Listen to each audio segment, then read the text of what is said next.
And welcome back to the second hour. It's actually 10 p.m. on the dot. Time for our second part of the discussion. We have more time with PS Julius Bitok. He is the Immigration and Citizen Service PS. All right, thank you for waiting. Question here from Akagondu. He says, please let the PS tell us if other documents like the driving license will be integrated into this system.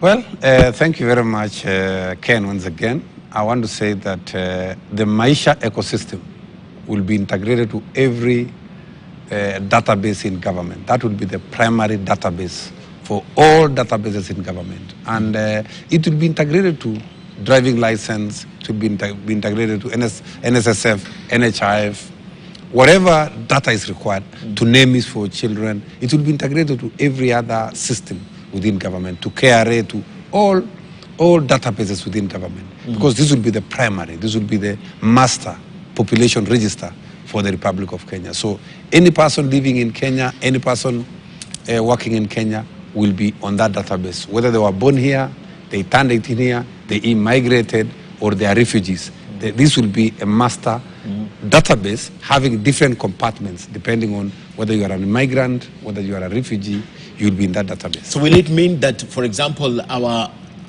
existing cards in those other areas are changed and to conform to this, or we will still possess them, or the chip in the card will have all these details? We are saying when you are in Kenya, you just need one card called a Maisha card. Okay. That can do everything else. It will act like your KRA pin, it will act like your driving license, because that card has information that's integrated with all the information within government. And we are saying you do not need to carry many other cards for that matter. And we are saying it will be very convenient for you to just have that one card to do everything else. Instead of having too many cards, card for NHIF, card for NSSF, card for KRA, we want just one card that serves everything because of integration. Okay. And because your information will be integrated to the extent that whenever you present this card in KRA, it can actually read your PIN.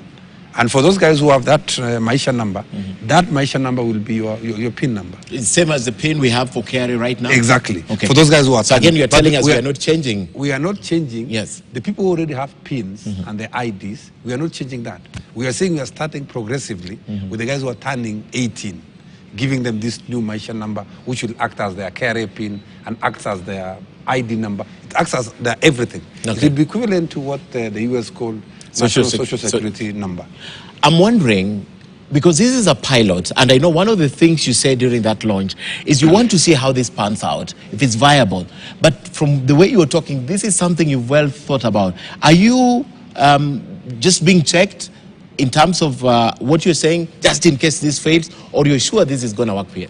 Okay, we are confident it's going to work, but just to remind you, on Monday this week, His Excellency the President directed that to do a pilot to see how this thing works for the next maybe 30 days before it's officially launched. So we are following the directive of His Excellency to ensure that we roll it out and we are able to check whether there are any gaps, whether there are any inconsistencies within the system. Because for anything, even a vehicle when you manufacture or any other gadget, test run is usually very important. So this is the test run. Remember, this issue of identity has been tried many times. It has been tried 4 times, and it has not worked. So this is the 5th attempt. Okay. And we are saying we want to get it right this time round, and we have done everything possible.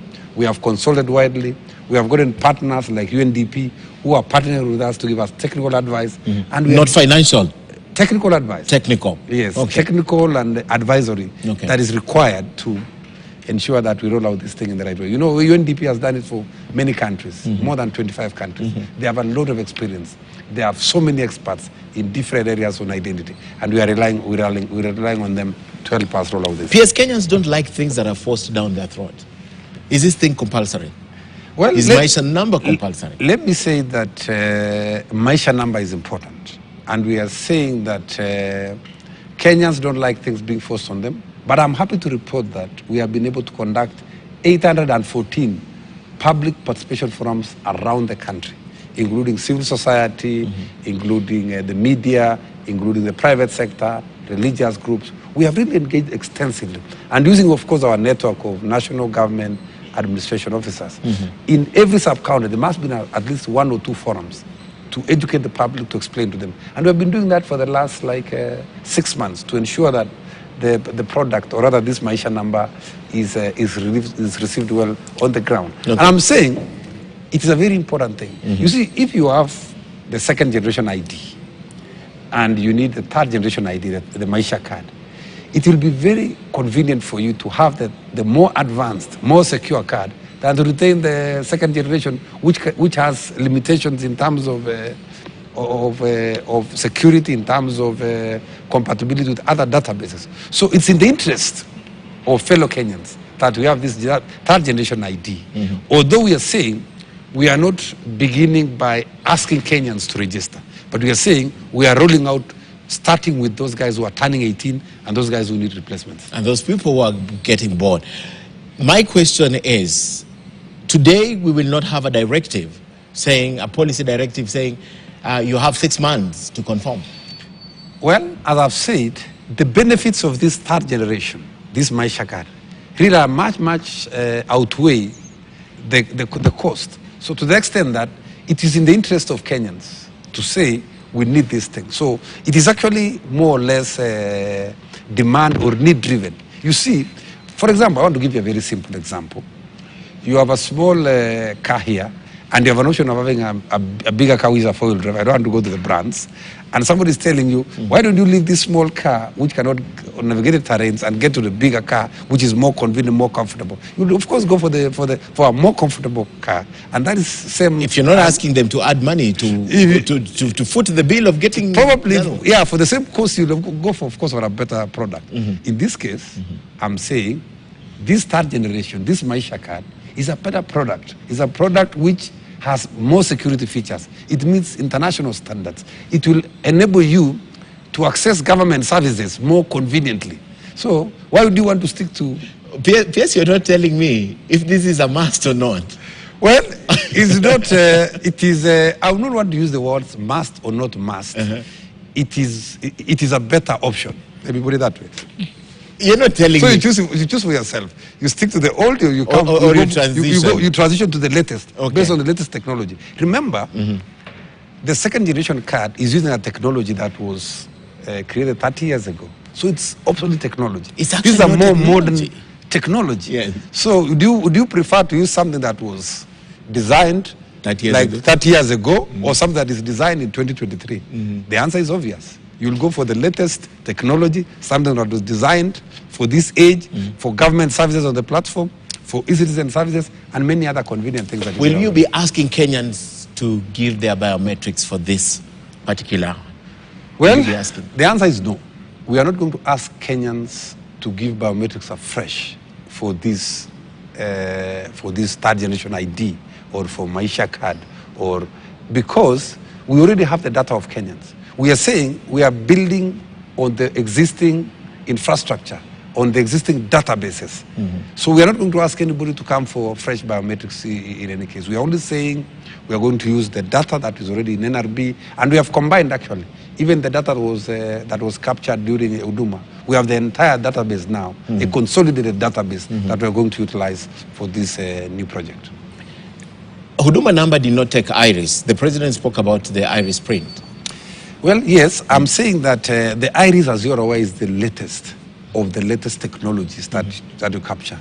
And as you may be aware, when you are uploading your digital ID, it is the face, it is the iris actually, that will be captured. And that facial, which combines with the iris, is what will be compared to your data in the already existing database for you to be able to create your digital ID. So it is very important that you use your face, which will be part of your digital signature, to be able to have this new digital ID. So it's actually the advancement in technology and the softwares which are able to use your face, your iris. So that's exactly what we are going to do as directed by the president. Questions of data security.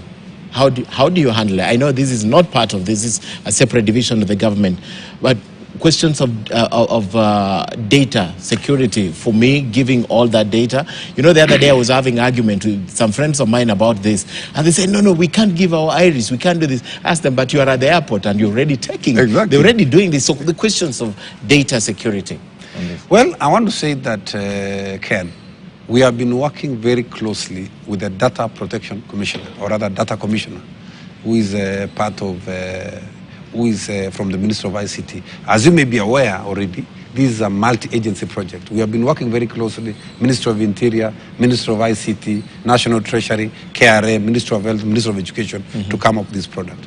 And I want to assure you that we have actually consulted widely on this issue of data security. Okay. In fact, we have done what we call data protection impact assessment as required by the law. And we have gotten a green light from the data commissioner on the rollout of this Maisha card. And I want to tell you, our data is very secure. Currently, our data is secured at the NRB, and it is very safe. We have systems, we have, you know, the Data Act actually is very clear that our data should not leave the country. And that's what we are going to be consistent with. We have done the first data protection impact assessment. We are planning to do the second one. There are a few recommendations the Data Commission has told us to do. And this is a journey. It's a continuous process. It's not just an event. Okay. But I want to assure Kenyans their data is safe. It's safe. And can you assure Kenyans there's no scandal following Maisha Number? I want to assure Kenyans that, as I've just said, there will be no scandal because we are not asking for additional money. We are saying we are working within the budget approved by the National Assembly. We are working within the confines of the law in every aspect of this project to ensure that we get it right the first time. Okay.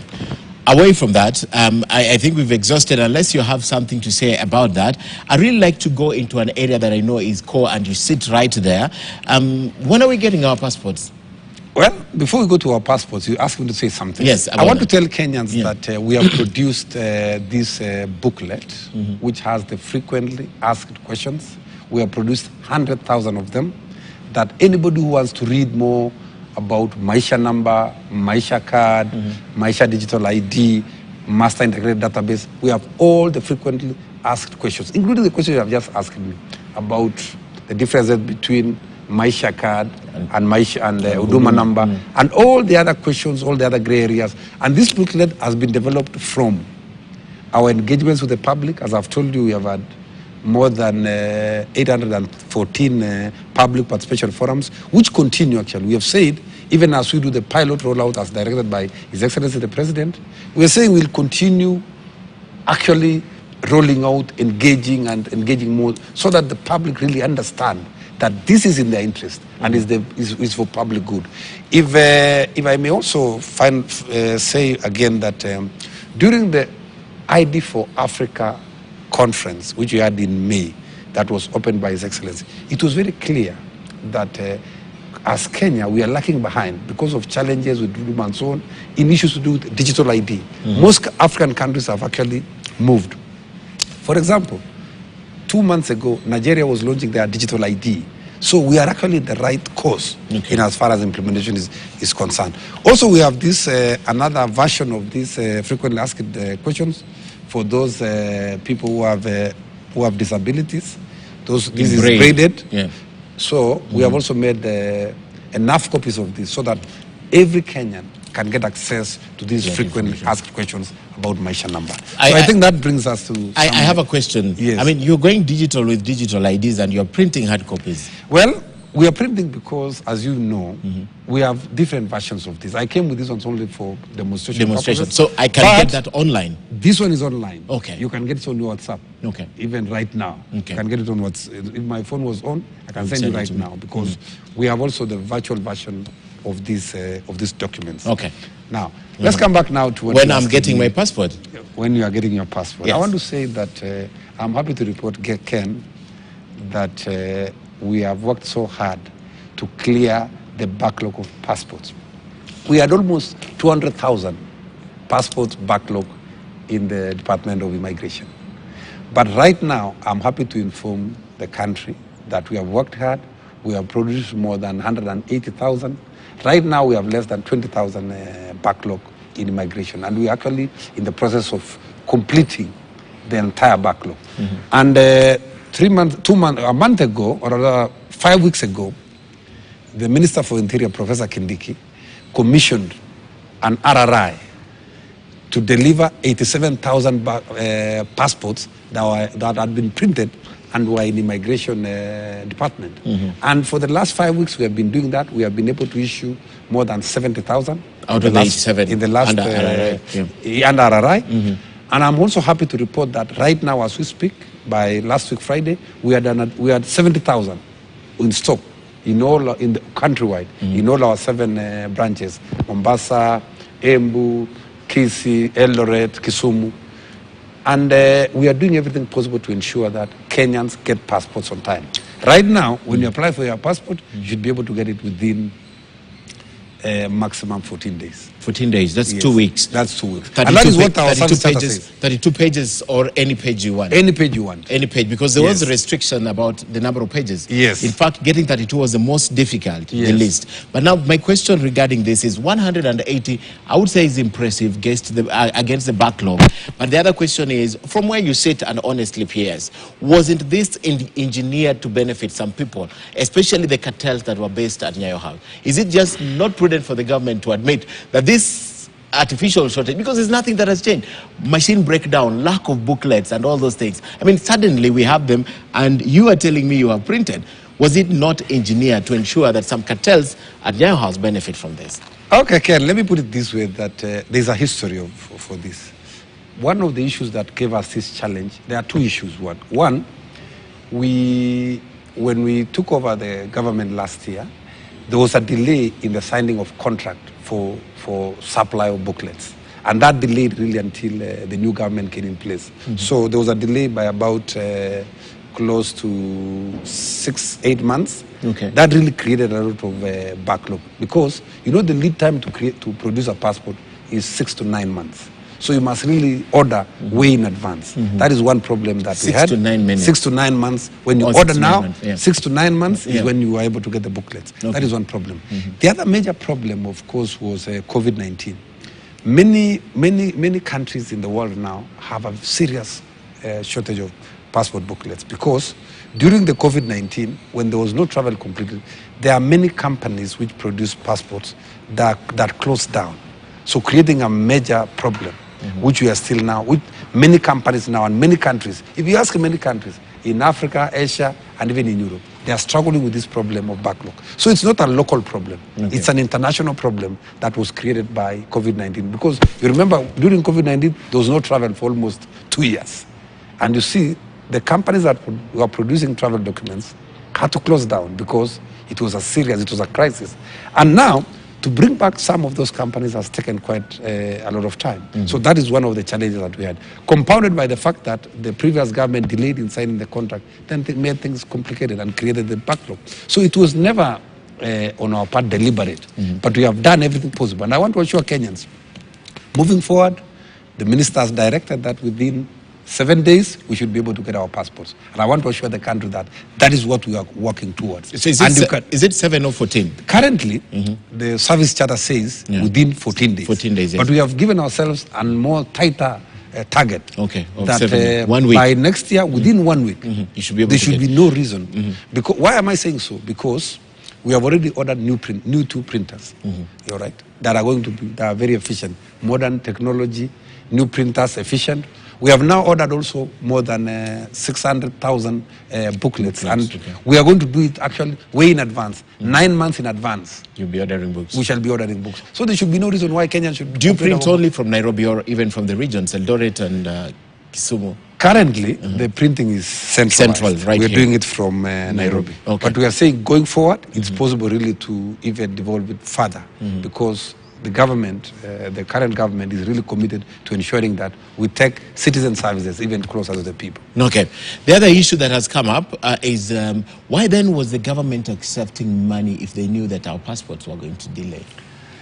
Let me put it this way, Ken, that it was the belief of government that, you see, we had an unfortunate incident, so to speak, that we had this backlog. And then in the process of the backlog, there's a printer that breaks down. So the printer really broke down? Broke down. It was not an issue of lack of books? It was not an issue of lack of books. It was a printer which broke down. And we had to source the equipment from Germany. It really had to take a lot of time to be able to fix. And that now compounded the problem. And again, it was during the time of Hajj when there are many people traveling, where many people going for Hajj and that kind of thing. So it became a compound problem during that time. But I'm happy to say, right now, Kenyans can come for their passports. Right now, we are looking for Kenyans. We are telling them, come for your books, come for your booklets, because we have been storing these books there for a long time. Oh, the ones that have been printed. The ones now they're not even collecting. They are not even collecting. Okay. Finally, has the issue of cartels been done away with at Nyayo House, or it's still there but it's manageable? I want to say that the issue of cartels in Nyayo House, there are quite a number of operations that have been directed by the CS. They have been directed to ensure that we clean the place, and I want to say that it is work in progress. By and large, the place is now more efficient. Work is really going on, and the immigration officers are they are working so hard to ensure that these documents are delivered on time. And we've been really having many meetings, many engagements, looking for ways of ensuring that, like for example, we have made the place very efficient right now. We've created modern banking halls in Nyaho's. We've ensured that the queues are really very, very short. So things are really getting better and better, because one of the problems that we have that creates this corruption is when the queues are too long and you have to wait for too long and you want to travel within a short time. And I'm also happy to say we have also made other reforms. We have created labor migration counters, emergency counters for medical, that kind of thing. That is what is making things now moving. And of course, you will not forget to say there's a VVIP upstairs. Of course, there's a VVIP. No, it's helped us once in a while. Yes. So as we go away from, I've just forgotten my last question on the passport, but I'm reminded when they first looked for passport, how long you had to wait and all that to happen. So the issue of cartels, I had a question that I wanted to ask you, but I have forgotten. If I remember, I'll come back to it, on the issue of passport. But let me go to the issue of e-citizen. Yes. Right now. The government set a target of the number of departments and agencies that were supposed to be incorporated at e-citizen. What is the status of this? Well, I want to say that e-citizen is really doing so well. And I'm just happy to inform the nation that the Directorate of e-citizen is under my state department. And we have worked very hard with partnership with the Minister of ICT, ICT Authority, and other stakeholders and National Treasury to ensure that we've onboarded more than 13,000 services online right now. So far? So far, we have more than 13,000 services online. And I'm happy to tell the country that we are doing everything possible to ensure that those services on e-citizen are seamless. Everybody is able to get into their phone, into their app called Gavam Kononi, and be able to transact their services, whether you want to get a marriage certificate, you want to get a birth certificate, you want to get a driving license, you can always get those services online on the e-citizen platform. We are really excited that this has happened. When we started, there were many people who were doubting. When His Excellency directed last year that, well, I want 5,000 services on the e-citizen platform within 6 months. Many people were doubting that, well, is it possible? Even some of our foreign partners and friends were really doubting us. But I'm happy to say today, we have more than 13,000 services on e-citizen platform. Including county? Including counties, including national government, including it cuts across the entire government. Okay. And I'm happy to say that we conducted more than 10 workshops, bringing together CEOs, PSS, heads of chairpersons of parastatals, vice chancellors of universities. We put them in different workshops to ensure that we rally them. Okay. And it was an exciting moment that everybody was able to be rallied to come to e-citizen. And you know, e-citizen is not new.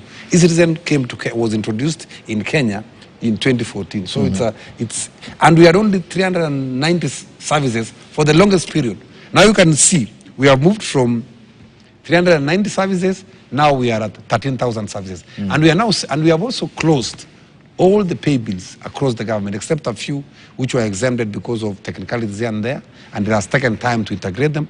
But I want to assure you, everybody is being rallied to ensure that all their services, all their payments are through the gateway 22222, as directed by the Minister for National Treasury, and also that all the services, whatever service, you should be able to pay through 22222 conveniently using your app called Gavam Kononi. This is an app. Okay. There's one thing, PS, to have all these services listed under e-citizen, but the other thing for Kenyans to embrace it. Talk to us about the level of embracing the use of technology, especially in accessing government services. Has it taken root, or there's still a lot of people who are walking to your offices, who are walking to other government offices and ignoring what is online? I want to say, Ken, that a journey of 1,000 miles begins with one step. Many Kenyans now who have smartphones are using e-citizen platform. And I want to say that we are not yet there yet, but we are in the process. We are actually rallying Kenyans. And I'm happy to say that on daily basis, we have more than 200,000 Kenyans visiting e-citizen platform for whatever services. And we are increasing. The numbers are increasing. We are envisaging that within another 3-4 months, we should be able to hit 1 million Kenyans getting to e-citizen almost on daily basis. And that will be something significant. And that we are encouraging Kenyans. We are encouraging different agencies, including KWS, KEBS, and all these agencies, to market their services, to tell Kenyans in their own way that please visit e-citizen, get your services on the app called e-citizen Gavam Kononi. E-citizen is a Gavam Kononi. It's a Gavam Kononi app that when you have your phone, you don't have to go 10 kilometers to look for services. Using your phone, you can access any service from the government, from the 13,000. Some of these 13,000 services, some are free, some are paid for, and you have quite a number of options on payment. Okay. You can pay through M-Pesa, Airtel Money, KCB, you can go to Equity Bank, Coop Bank, MasterCard, Visa card. There are many payment options that you can use on e-citizen. With such a platform, PS, is this platform right now fully owned by the government, or the private sector that involved in running such a big platform? Well, Ken, just to answer that this platform is wholly or fully owned by the government of Kenya. Okay. As you can remember, the Cabinet Secretary for National Treasury gazetted e-citizen as a government platform in December last year. So, and we have a directorate of e-citizen within my State Department that coordinates and ensures that it rallies everybody into e-citizen. So it is wholly or fully owned by the government. However, we have service providers who support e-citizen, who are of course like any other service providers within the government who really support e-citizen. And then the question again of data security, because there's a lot of data. I use e-citizen and I know how much of my information is in there. With the other people, service providers who are at the background, you still maintain that the security of personal data, you can actually vouch for the security of personal data in that system with private people behind the scenes. Correct. I want to say that I can vouch for that. You know, my State Department for Immigration and Citizen Services, is the database of government. We are the ones who own e-citizen. We are the ones who actually manage NRB, this one for IDs. We manage all the data. It's a database of government. And e-citizen is domiciled there. And it's actually actually we are able to monitor and manage.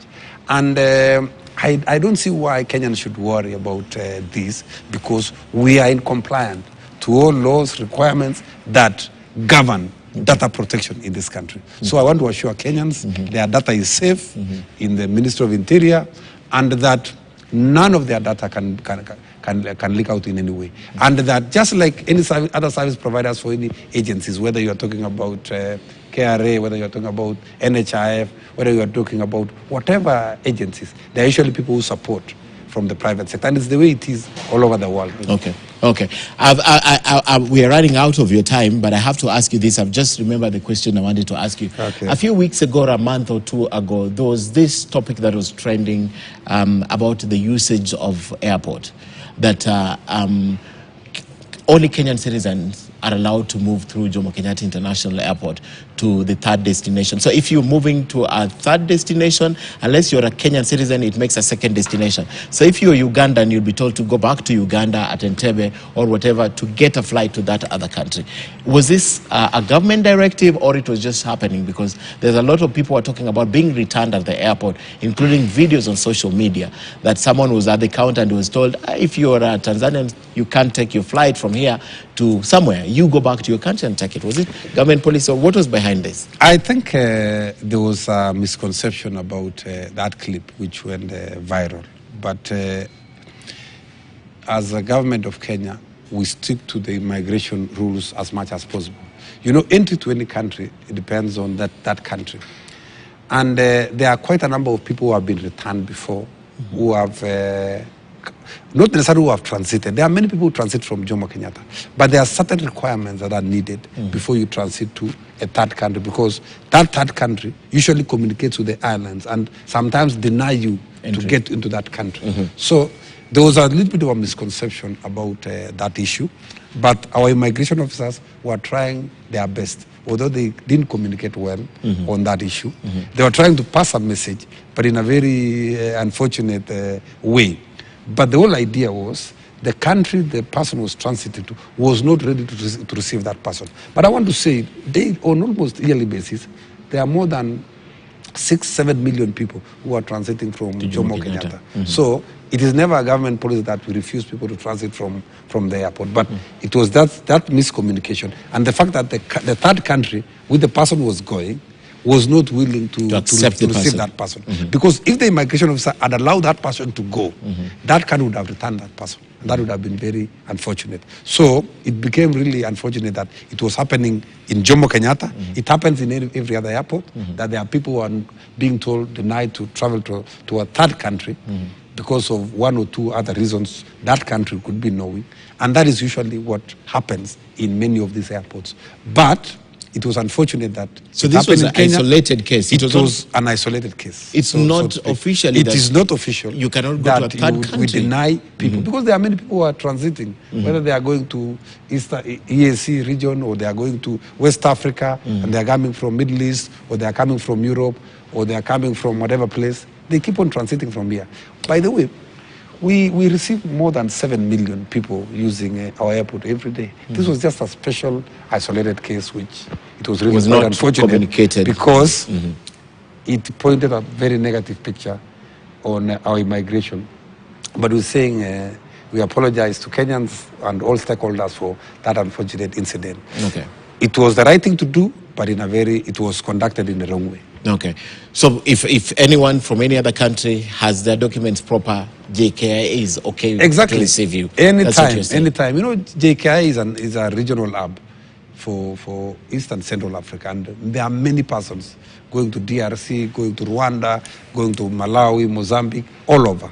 They transit from JKI without any hassle. Either they are going out or they are coming in through JKI. So JKI is really a regional hub. And as you know, His Excellency is very keen to ensure that we receive as many people coming to Kenya as possible. And we are doing everything possible to ensure that the face of this country, that is immigration, is made as efficient as possible and made as receiving and as welcoming and as hospitable as it can, so that we can receive as many visitors to our country as possible. P.S., I have only 1 minute on the clock for you. Your parting shot regarding, because a lot of responses that I'm seeing are regarding the Maisha number, and it's good you have clarified. So finally, on the clarification of Maisha number, what I say is a lot of, is it compulsory? Is it compulsory? As your parting shot, P.S. Well, thank you very much. I want to encourage fellow Kenyans that we are on the right path towards digital transformation, and Maisha number, Maisha card, Maisha digital ID, Maisha database is the foundation towards digital transformation, which is really the core of Kenya Kwanza government. So I want to encourage fellow Kenyans that let's take advantage of the moment. Let's take advantage of this new product so that we can enjoy government services, so that we can be able to have a more secure country, and so that we can be able to meet also international standards, because Kenya is within the global global community of nations. So I want to say that for us, we believe that this is the foundation, and we are confident that we are going to get it right, and that this will be the foundation stone for the digital transformation of our country.